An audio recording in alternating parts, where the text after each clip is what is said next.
Bismillahirrahmanirrahim. Assalamualaikum warahmatullahi wabarakatuh. Salam, Om Swastiastu, Namo Buddhaya, dan salam kebajikan.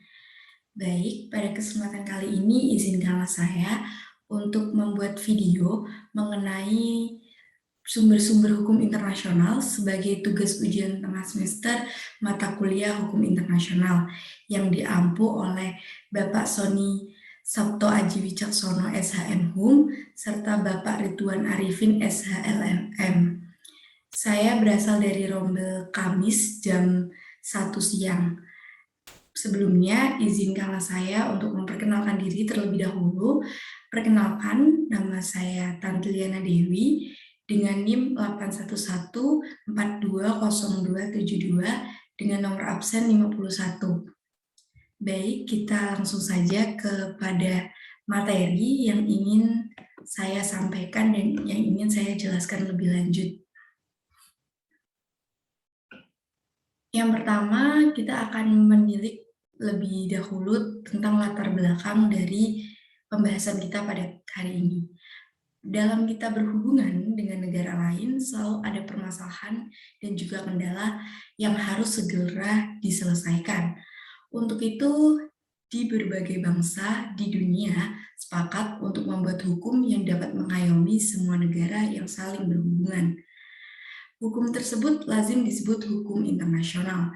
Dari definisi hukum internasional yang diberikan oleh pakar-pakar hukum terkenal di masa lalu, termasuk salah satunya yakni Grotius atau A.K. Hurst, yakni pembahasan dan juga perkenaan dari hukum internasional masih sangat terbatas pada negara sebagai satu-satunya pelaku hukum dan tidak masuknya subjek-subjek hukum lainnya.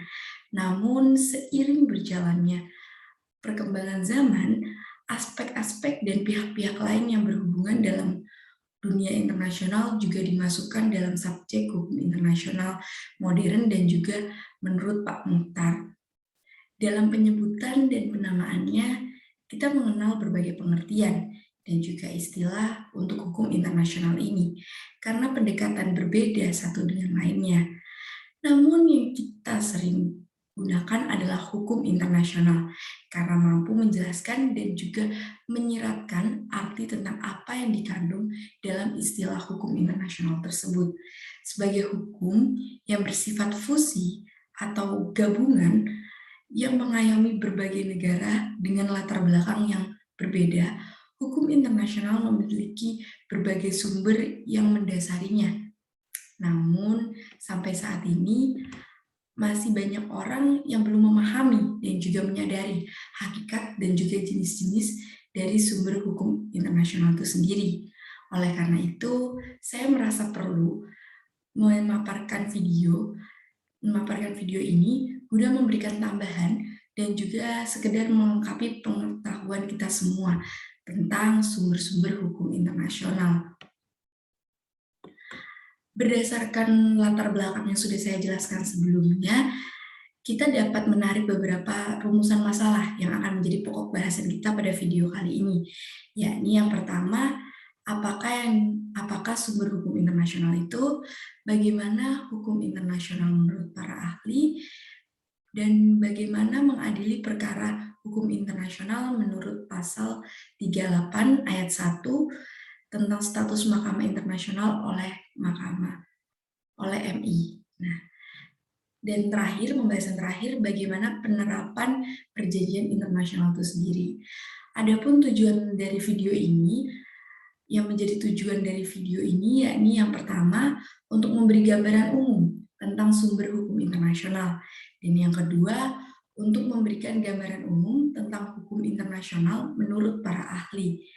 Yang ketiga, untuk memberikan gambaran umum tentang mengadili perkara hukum internasional menurut pasal 381 ayat 1 mengenai status Mahkamah Internasional oleh MI. Lalu yang terakhir tujuannya yaitu untuk mengetahui penerapan perjanjian internasional. Baik, langsung saja kita kepada pokok pembahasan yang pertama. Kita sebelum menjelaskan lebih lanjut apa saja sih sumber hukum internasional, kita tentunya harus tahu apa dulu pengertian dari sumber hukum internasional.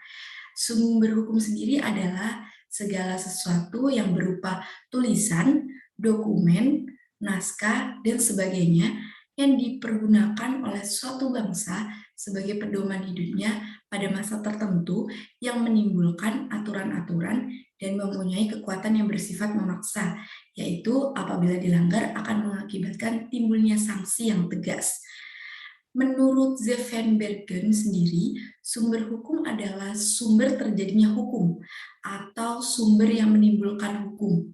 Dan menurut C.S.T. Kansil menyebutkan bahwasannya yang dimaksud dengan sumber hukum ialah segala apa saja yang menimbulkan aturan-aturan yang mempunyai kekuatan yang bersifat memaksa, yakni aturan-aturan yang apabila dilanggar mengakibatkan sanksi yang tegas dan nyata. Yang dimaksud dengan segala apa saja adalah faktor-faktor yang berpengaruh terhadap timbulnya hukum, sedangkan faktor-faktor yang merupakan sumber kekuatan,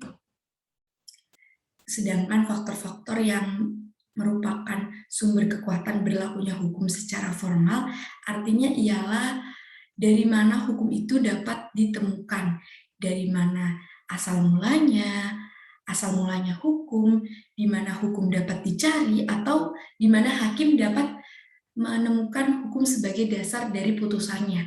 Lalu yang ketiga ada menurut Ahmad Ali, sumber hukum sendiri adalah tempat di mana kita dapat menemukan hukum, namun perlu diketahui juga bahwa adakah sumber hukum juga sekaligus merupakan hukum.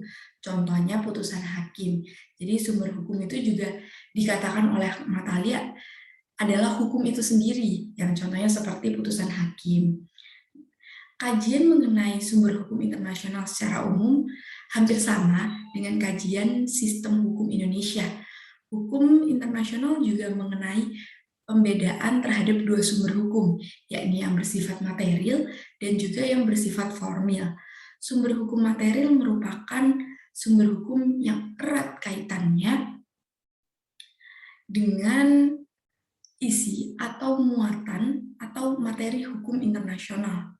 Sedangkan untuk sumber hukum formil sendiri merupakan suatu prosedur formal yang diakui dan menentukan valid atau tidaknya sumber hukum tersebut. Pada umumnya sumber hukum internasional itu merujuk pada sumber hukum formil.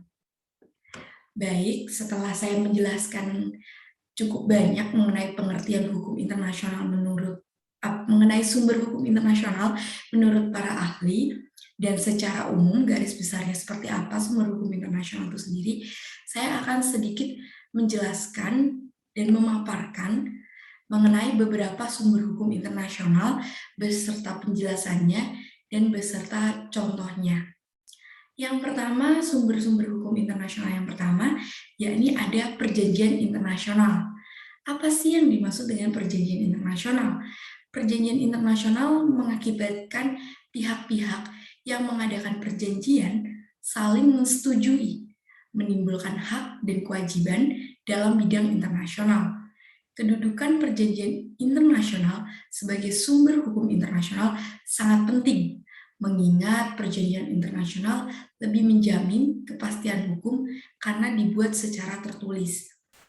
Kalau kita tanya apa sih contohnya dari sumber hukum internasional, yaitu perjanjian internasional, seperti contoh kita bisa menelaah yaitu Konvensi Wina tentang hukum perjanjian pada tahun 1969. Lalu selanjutnya sumber hukum internasional yang kedua ada kebiasaan-kebiasaan internasional. Penjelasannya mengenai sumber hukum internasional ini, tidak setiap kebiasaan internasional dapat menjadi sumber hukum. Ada dua syarat yang dapat dikatakan menjadi sumber hukum, yaitu harus terdapat suatu kebiasaan yang bersifat umum atau universal untuk materialnya, dan kebiasaan itu harus diterima sebagai hukum. Ini berdasarkan unsur psikologisnya. Lalu contohnya itu seperti apa? Contohnya itu kebiasaan untuk memberikan sambutan kehormatan waktu kedatangan tamu resmi dari negara lain dengan tembakan meriam. Nah, ada beberapa negara yang melakukan sambutan kehormatan kehormatan dengan menggunakan tembakan meriam. Hal itu merupakan sumber hukum internasional yang berasal dari kebiasaan suatu negara. Lalu yang ketiga, ada yang dinamakan dengan prinsip-prinsip hukum umum yang diakui. Penjelasan dari sumber hukum internasional yang satu ini ialah adanya prinsip-prinsip hukum umum sebagai sumber hukum primer.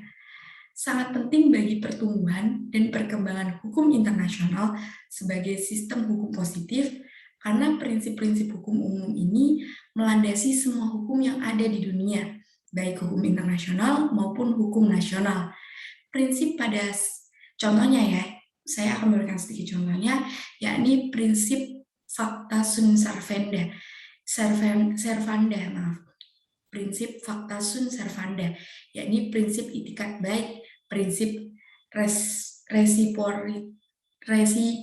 resiprositas, ada juga prinsip jurisprudensi domestik, dan ada juga prinsip-prinsip hukum umum lainnya.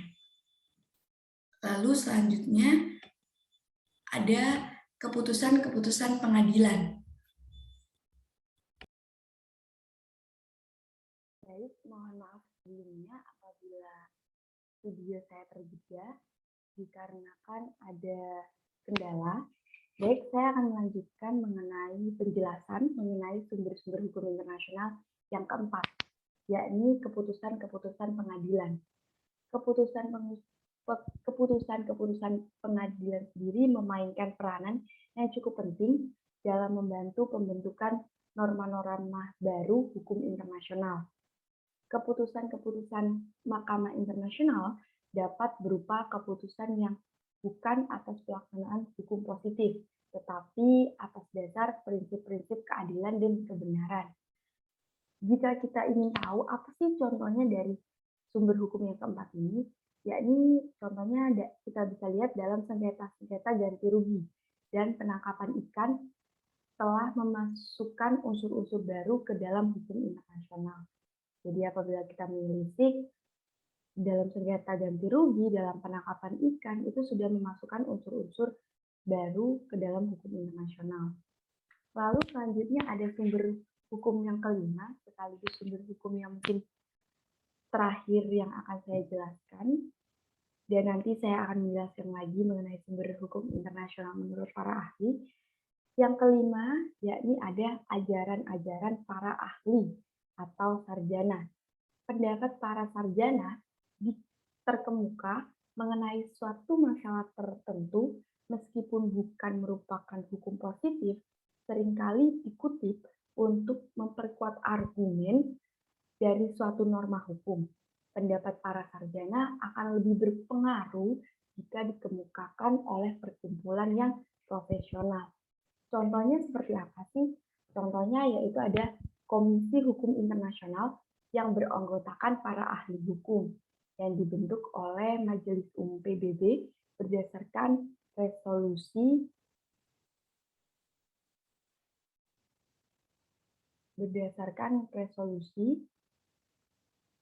yang merujuk pada tahun 1947. Baik, selanjutnya saya akan membahas mengenai sumber hukum internasional menurut para ahli. Kita sudah membahas sumber hukum internasional secara umum. Tentunya kita juga harus membahas sumber-sumber hukum internasional menurut para ahli dan menurut pakar. Pendapat para sarjana mengenai sumber-sumber hukum internasional menurut salah satunya yaitu menurut J.G. Streich bahwa sumber-sumber hukum material, maksudnya sumber-sumber hukum formal, adalah bahan-bahan aktual yang dipergunakan oleh sarjana-sarjana hukum internasional untuk menetapkan suatu hukum yang berlaku bagi hal-hal tertentu. Dalam kaitannya dengan hal tersebut, Streich mengemukakan sumber-sumber hukum material atau yang dimaksud dengan sumber hukum formal sebagai berikut. Antaranya itu yang pertama ada kebiasaan, dan yang kedua ada traktat, yang ketiga ada keputusan pengadilan atau badan arbitrasi, dan yang terakhir yaitu karya-karya yuridis. Sedangkan menurut Mokhtar Kusumaatmadja mengemukakan bahwasannya sumber-sumber hukum internasional diantaranya perjanjian-perjanjian internasional, kebiasaan-kebiasaan internasional, prinsip hukum umum, dan juga ada keputusan-keputusan pengadilan dan ajaran-ajaran sarjana-sarjana yang paling terkemuka di berbagai negara. Baik, kita sudah membahas pokok pembahasan kita yang kedua, seperti yang sudah saya jelaskan di latar belakang tadi, bahwa kita akan membahas 4 poin penting mengenai sumber hukum internasional ini. Yang pertama kita tadi sudah menjelaskan mengenai pengertian, dan yang kedua kita sudah menjelaskan mengenai sumber hukum internasional itu sendiri. Kita akan masuk di poin ketiga, yakni mengadili perkara hukum internasional menurut pasal 38 ayat 1 status Mahkamah Internasional oleh MI.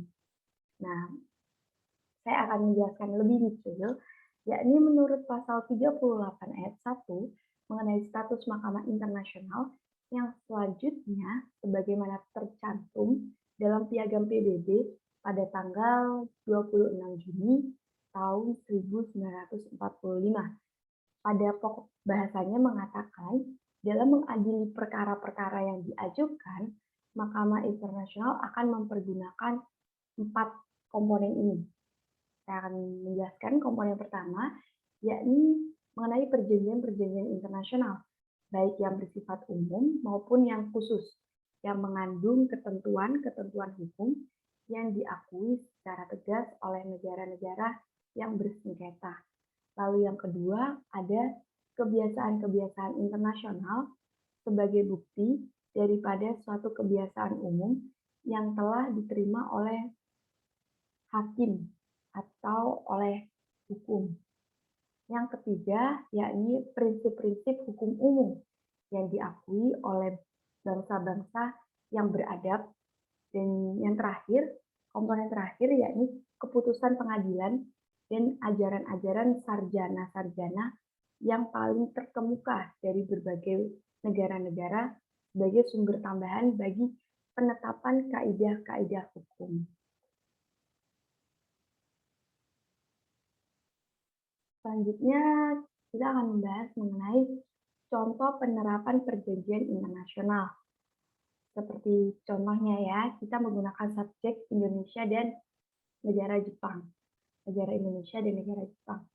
Istilah yang digunakan yaitu traktat, karena perjanjian ini adalah perjanjian di bidang ekonomi, perjanjian yang paling formal, dan juga perjanjian yang paling formal, yang merupakan persetujuan antara dua negara atau lebih mencakup perjanjian dalam bidang politik dan ekonomi. Bentuk perjanjiannya sendiri tertulis dan bilateral, karena perjanjian ini hanya antara dua negara, yaitu antara negara Indonesia dan negara Jepang, untuk mengatur kepentingan kedua belah pihak. Sifatnya yaitu treaty contract, karena perjanjian ini hanya menimbulkan hak dan kewajiban bagi Indonesia dan Jepang. Treaty contract sendiri artinya perjanjian yang menimbulkan hak dan kewajiban hanya bagi negara yang mengadakan perjanjian saja. Kapan mulai berlaku dan berakhirnya? Pada tanggal 20 Agustus 2007 telah ditandatangani kesepakatan kemitraan ekonomi Indonesia dan Jepang yang dinamakan dengan Indonesian-Japan Economic Partnership Agreement atau yang disingkat IJEPA oleh kedua belah pihak, yaitu kedua negara dari negara Indonesia maupun negara Jepang, yaitu antara Perdana Menteri Jepang Shinzo Abe dan juga yang datang secara langsung dan secara khusus ke Indonesia dengan Presiden Republik Indonesia sendiri pada saat itu, yaitu Susilo Bambang Yudhoyono. Alasan dan kepentingan Indonesia kerjasama dengan Jepang, beberapa alasan yang mendasari Indonesia untuk menjalin kerjasama melalui EPA dengan Jepang diantaranya adalah Jepang merupakan mitra dagang dan investor utama untuk Indonesia, dan Indonesia adalah penerima terbesar ODA Jepang. Selanjutnya, alasan kedua yakni akses pasar Untuk produk Indonesia ke pasar ekspor terbesar mewakili 20% dari ekspor yang ada, sedangkan Jepang merupakan sumber impor terbesar kedua bagi Indonesia, yakni sebesar 13%. Alasan terakhir yakni adanya peluang untuk mengirim tenaga kerja semi terampil. EPA sendiri memberikan kepastian akses pasar yang lebih preferensial dan luas dibandingkan dengan program seperti General System of Preference atau GSP dan menempatkan Indonesia sejajar dengan negara lain yang telah memiliki perjanjian dengan Jepang, seperti ada Malaysia, Filipina, Singapura, dan Thailand untuk di negara ASEAN sendiri. Sedangkan ada Brunei Darussalam dan juga Vietnam yang menyusul. Contoh kebiasaan-kebiasaan hukum internasional sendiri, ada contoh ketentuan hukum internasional yang telah melalui proses kebiasaan internasional. Misalnya di dalam hukum perang, penggunaan bendera putih sebagai bendera tanda untuk memberikan perlindungan kepada utusan yang dikirim untuk mengadakan hubungan dengan pihak musuh. Kebiasaan internasional ini berawal dari sebuah kebiasaan. Pada masa Yunani kuno, kaidah-kaidah hukum perang dan damai timbul dari kebiasaan umum yang ditaati oleh negara-negara kota Yunani. Nah, kesimpulan dari penjelasan video yang lumayan cukup panjang dan lebar ini, saya akan menarik sedikit kesimpulan mungkin yang bisa membuat para pendengar dan para penonton itu lebih memahami lagi. Adapun simpulan yang dapat saya ambil dari penjelasan video saya pada kesempatan kali ini, yakni sumber hukum adalah segala sesuatu yang berupa tulisan, dokumen, naskah, dan sebagainya yang dipergunakan oleh suatu negara sebagai pedoman hidupnya pada masa tertentu yang menimbulkan aturan-aturan dan mempunyai kekuatan yang bersifat memaksa, yaitu apabila dilanggar akan mengakibatkan timbulnya sanksi yang tegas. Sumber-sumber hukum internasional ada 5, yakni yang pertama, perjanjian internasional, kebiasaan-kebiasaan internasional, prinsip-prinsip hukum umum yang diakui, keputusan-keputusan pengadilan, serta yang terakhir, yaitu ajaran-ajaran para ahli atau sarjana. Ini berdasarkan menurut para ahli, yakni seperti contohnya yang seperti kita bahas tadi, yaitu ada J.J. Streeck dan Mokhtar Kusuma Atmaja. Kita sudah banyak membahas mengenai sumber hukum internasional, tidak lengkap apabila kita tidak membahas mengenai hukum internasional sendiri. Kenapa saya setelah membahas sumber hukum internasional, saya membahas hukum internasional? Sebenarnya selain untuk memberikan pengetahuan yang lebih luas, saya juga ingin mengajak kalian untuk mengetahui lebih dalam apa sih hukum internasional. Takutnya kalian sudah paham mengenai sumber-sumber apa saja yang menjadi sumber hukum internasional, tapi tidak paham arti dan pengertian dari hukum internasional itu sendiri. Baik, saya akan sedikit menjelaskan dan sedikit memaparkan lebih lanjut mengenai hukum internasional. Hukum internasional dapat dipahami sebagai perangkat aturan yang ditujukan dan yang dibuat oleh negara-negara berdaulat secara eksklusif. Terdapat beberapa pendapat para ahli atau sarjana hukum internasional, atau maksud saya hukum Indonesia, pendapat para ahli dan sarjana hukum Indonesia yang mengemukakan tentang hukum internasional. Salah satunya yang tadi sudah saya bahas dan sedikit singgung, yakni Bapak Mokhtar Kusuma Atmaja, yang merupakan salah satu sarjana hukum Indonesia yang mendefinisikan hukum internasional sebagai keseluruhan kaidah dan juga asas hukum yang mengatur hubungan atau persoalan yang melintasi batas negara yang bukan bersifat perdata. Nah, selanjutnya Bapak Mokhtar sendiri Dalam kesempatan lain, juga menegaskan bahwa hukum internasional juga merupakan keseluruhan kaidah dan asas yang mengatur hubungan atau persoalan yang melintasi batas suatu negara antara negara dengan negara dan negara dengan subjek yang bukan negara atau subjek hukum lain atau subjek hukum bukan negara satu sama lain. Hukum internasional juga merupakan kumpulan ketentuan hukum yang berlakunya dipertahankan oleh masyarakat internasional, yakni dipergunakan oleh seluruh masyarakat di dunia. Hukum internasional juga memiliki tujuan, yaitu untuk menciptakan ketertiban dan keadilan dalam masyarakat tempat berlakunya hukum tersebut. Negara sebagai salah satu subjek dari hukum internasional memiliki pengertian sebagai berikut, yaitu organisasi kekuasaan yang berdaulat, menguasai wilayah tertentu di penduduk tertentu, dan kehidupan yang didasarkan pada sistem hukum internasional. Ini menurut Istanto, yakni selanjutnya setiap negara di dunia memiliki jumlah kepadatan penduduk yang berbeda-beda. Penduduk-penduduk di dunia memiliki aktivitas yang berbeda-beda pula. Dalam melakukan aktivitasnya, penduduk di dunia menggunakan transportasi sebagai alat penunjang kegiatan kesehariannya. Transportasi sangat membantu dan juga memudahkan masyarakat dunia dalam berpergian ke suatu tempat. Berpergian dari tempat satu ke tempat lainnya.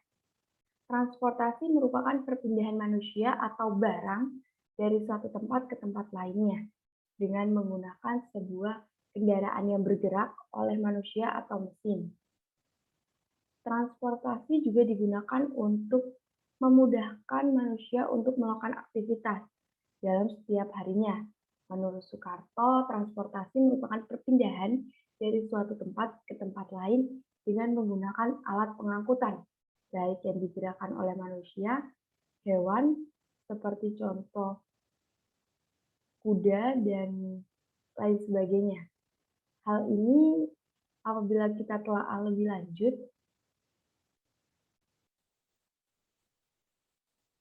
ada hubungannya dengan hukum internasional. Kenapa saya membahas mengenai transportasi atau kendaraan? Karena transportasi sendiri dapat dibagi menjadi tiga, yaitu ada transportasi darat, transportasi laut, dan transportasi udara. Transportasi udara memiliki teknologi yang lebih canggih, serta merupakan alat transportasi tercepat dibandingkan dengan alat transportasi lainnya. Serta transportasi udara juga memiliki tingkat kecelakaan yang relatif lebih rendah daripada transportasi darat dan air. Pesawat udara merupakan alat transportasi yang digunakan di udara. Pesawat udara dapat dikelompokkan berdasarkan jenisnya. Ada pesawat udara terdiri dari jenis udara umum, jenis pesawat udara berdasarkan penggunaan, serta jenis pesawat udara berdasarkan mesin penggerak. Setiap pesawat udara harus menaati peraturan wilayah hukum di udara pada setiap negara. Pengaturan wilayah hukum di udara atau biasa disebut dengan hukum udara memiliki definisi, yaitu yang berlaku di ruang udara, yaitu wilayah yang berada di bawah kedaulatan suatu negara. Hukum udara bisa juga disebut dengan air law, dan juga terdapat istilah aviation law atau hukum penerbangan. Hukum udara memiliki definisi, yaitu seperangkat peraturan yang mengatur penggunaan ruang udara dan pemanfaatan bagi penerbangan, kepentingan umum, dan bagi bangsa-bangsa di dunia. Hukum udara memiliki dua sumber dalam pengaturannya, yaitu ada sumber hukum nasional dan juga sumber hukum internasional. Nah, maka kenapa saya membahas transportasi dan juga membahas mengenai hukum udara, karena hukum udara ini juga merupakan salah satu contoh dari hukum internasional sendiri. Untuk sumber hukum nasionalnya sendiri, hukum udara ini diatur dalam Undang-Undang Nomor 1 Tahun 2009 tentang penerbangan dan seluruh peraturan pelaksanaannya. Sedangkan sumber hukum internasional yang menjadi pokok bahasan kita diatur dalam pasal 38 ayat 1 Piagam Mahkamah Internasional yang terdiri atas Treaties, International Custom, General Principles of International Law, Judicial Definition and Writings of Public atas atau yang juga bisa disebut dengan hukum kebiasaan internasional. Jadi kita tadi sudah membahas mengenai sumber-sumber hukum internasional, salah satunya ada hukum kebiasaan internasional. Nah, apabila kita tadi sudah membahas mengenai pengertiannya dan sedikit kutipan contohnya, maka di kesempatan kali ini saya akan membahas lebih detail dan lebih mendalami mengenai contoh dari sumber hukum internasional, yakni hukum kebiasaan internasional. Dalam hukum udara internasional juga dikenal dengan adanya hukum udara kebiasaan internasional. Seiring berjalannya waktu, peran hukum kebiasaan internasional mulai berkurang dengan adanya konvensi internasional, mengingat adanya kepentingan hukum. Kebiasaan internasional diangkat menjadi sumber hukum internasional dalam bidang yurisdiksi negara, wilayah negara, tanggung jawab negara, dan lain-lain. Berhubungan dengan ini, para ahli membedakan antara kebiasaan dan adat istiadat. Kebiasaan dimulai di mana adat istiadat berhenti. Kita tadi sudah menyebutkan salah satu ahli, yakni J.G. Streich. Saya akan menyebutkan lagi. J.G. Streich sendiri pada tahun 1976 mengatakan, kebiasaan di mana-mana adalah sama. Akan tetapi, adat istiadat pasti berbeda. Nah, kita harus mengingat dan menekankan lagi mengenai pengertian ini, yakni kebiasaan di mana-mana adalah sama, namun adat istiadat pasti berbeda. Di antara kebiasaan-kebiasaan yang dikristalisir menjadi hukum internasional, salah satunya adalah traktat. Nah, kita juga sempat tadi menyinggung mengenai traktat yang menjadi contoh dari kasus hukum internasional. Traktat sendiri merupakan perjanjian atau persetujuan internasional. Saya akan menjelaskan sekali lagi lebih detail mengenai traktat. Traktat adalah perjanjian yang ditandatangani antara negara, baik bersifat bilateral, regional, ataupun global.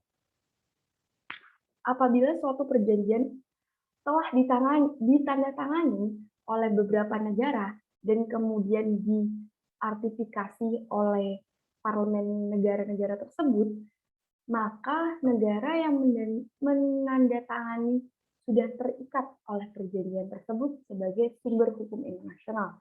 Traktat sendiri dibedakan menjadi dua, yakni yang pertama, traktat yang membentuk hukum atau law-making treaty adalah traktat atau perjanjian yang mengikat negara-negara walaupun negara itu tidak menandatangani perjanjian itu, atau ini lebih berlaku atau bersifat umum. Contohnya adalah Piagam PBB, ada juga Piagam Hak Asasi Manusia, dan lain-lain, di mana semua negara harus mematuhi piagam-piagam tersebut, walaupun tidak ada perjanjian, tidak ada penandatanganan dari negara tersebut, karena traktat ini bersifat umum dan harus dipatuhi oleh seluruh negara yang ada di dunia ini.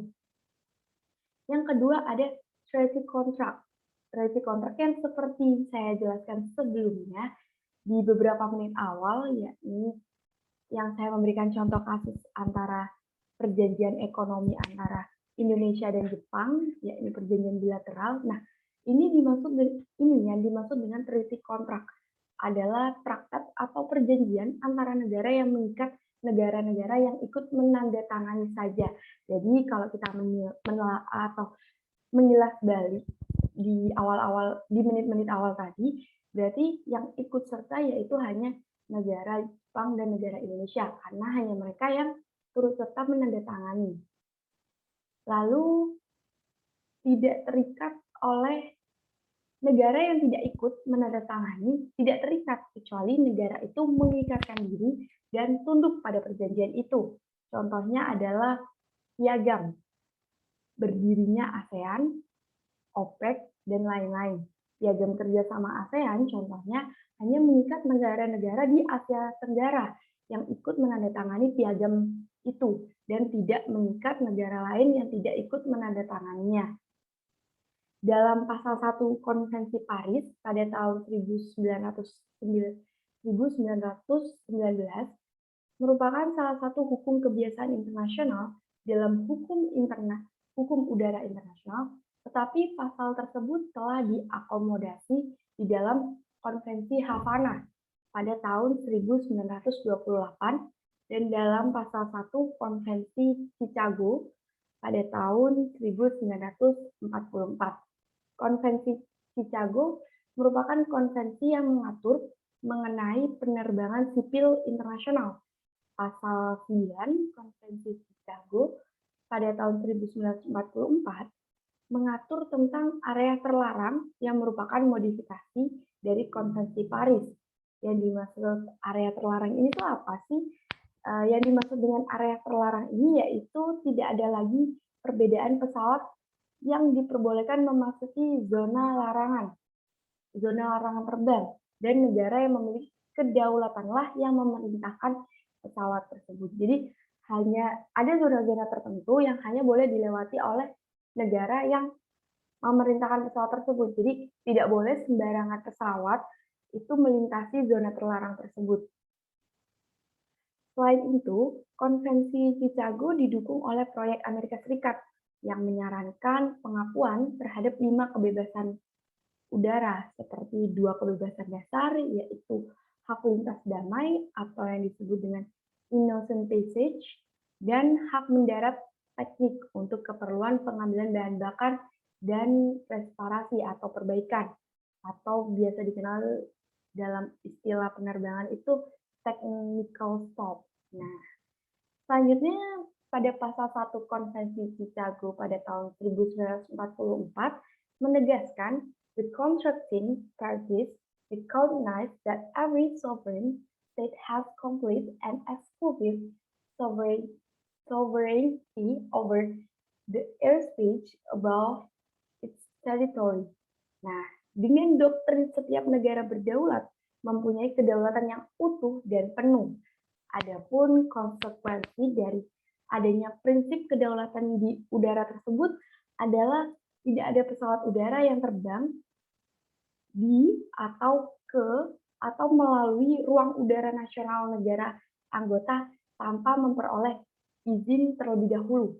Jadi seperti yang saya katakan tadi bahwasanya ada zona-zona tertentu yang tidak boleh dilintasi tanpa seizin dari negara tersebut.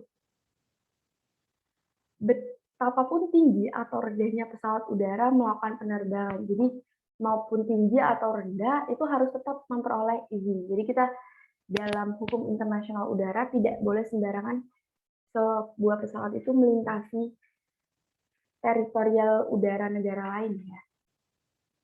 Lingkup yurisdiksi teritorial suatu negara berdasarkan Konvensi Chicago pada tahun 1994 adalah batas ke atas sampai tidak terbatas dan ke bawah pusat bumi sepanjang dapat dieksploitasi.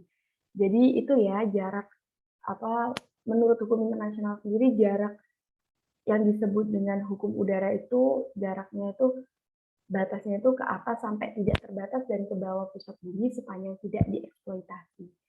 Secara hukum pesawat udara asing dilarang melewati ruang udara nasional negara lain ataupun pendaratan di sana kecuali dengan suatu izin khusus yang berkewajiban mengikuti ketentuan-ketentuan yang ditetapkan dan berlaku di negara tadi. Seperti contoh, bulan Oktober pada tanggal 24 sekitar tahun 2014 terjadi pelanggaran lintas udara yang dilakukan oleh pesawat sipil Singapura berjenis Beechcraft 9L.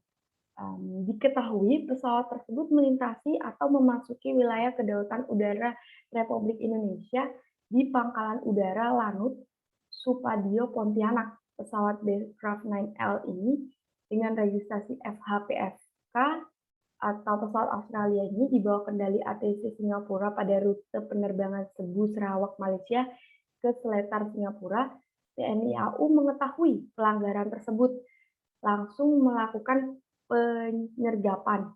Penyergapan tersebut dilakukan oleh 2 pesawat Sukhoi sedang terbang pada ketinggian 26.000 kaki dengan kecepatan 25 kts di atas wilayah Natuna. Jadi pesawat ini melanggar peraturan Indonesia ya, maksudnya dia melewati di atas wilayah teritorial negara Indonesia, namun tidak mengantongi izin terlebih dahulu.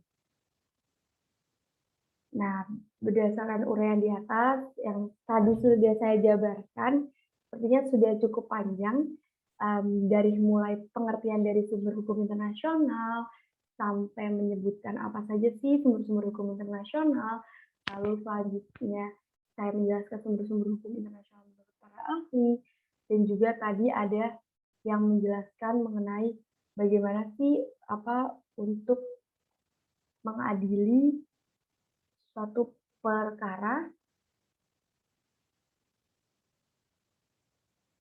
di mana tadi saya juga menjelaskan bagaimana sih mengadili perkara hukum internasional menurut pasal 38 ayat 1 yang tadi mengenai status Mahkamah Internasional oleh MI, dan juga memberikan contoh mengenai bagaimana penerapan perjanjian internasional. Saya juga tadi sudah menjelaskan lebih lanjut mengenai apa itu hukum internasional, contoh kebiasaan internasional yang menjadi salah satu sumber internasional juga. Saya menjelaskan dan juga memberikan contoh yang lebih detail dan konkret mengenai hukum internasional, yaitu salah satunya hukum udara internasional. Yang seperti contohnya tadi, ada salah satu pesawat dari Singapura yang melanggar peraturan hukum udara di Indonesia, dan lain sebagainya. Jadi, terima kasih atas perhatiannya, karena sudah mau menonton video saya yang berdurasi cukup lama ini. Saya berharap semoga apa yang saya jelaskan dapat sampai kepada para pendengar dan juga dapat dipahami, sekaligus menjadi sumber referensi juga, dan sekaligus memberikan ilmu yang bermanfaat bagi yang menonton dan menyaksikan. Sekian dari saya, dan terima kasih apabila ada salah kata dan perbuatan. Saya mohon maaf. Saya undur diri. Wassalamualaikum warahmatullahi wabarakatuh.